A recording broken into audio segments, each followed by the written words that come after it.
Jamalpur economic জোনে দুর্ঘটনা রোধে নিরাপত্তামূলক ব্যবস্থা গ্রহণের দাবিতে স্মারকলিপি প্রদান। নিজস্ব প্রতিবেদকের তথ্য, ভিডিও চিত্রে বিস্তারিত।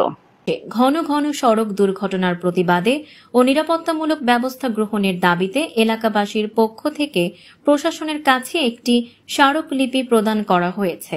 স্মারকলিপিতে বলা হয়, ইপিজেডের প্রধান সড়কে প্রতিনিয়ত দুর্ঘটনা ঘটছে।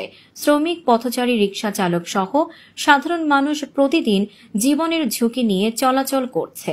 ইতোমধ্যেই কয়েকজন নিহত ও অনেকেই পঙ্গুত্ব বরণ করেছেন।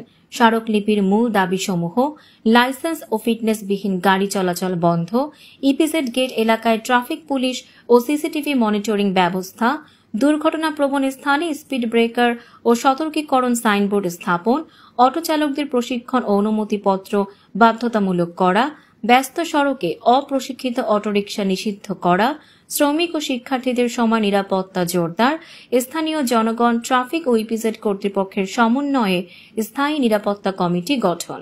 স্মারকলিপি দাতারা বলেন, আমরা উন্নয়ন চাই, কিন্তু মানুষের জীবনের বিনিময়ে নয়। জনগণের জীবন রক্ষা রাষ্ট্র ও প্রশাসনের সর্বোচ্চ দায়িত্ব।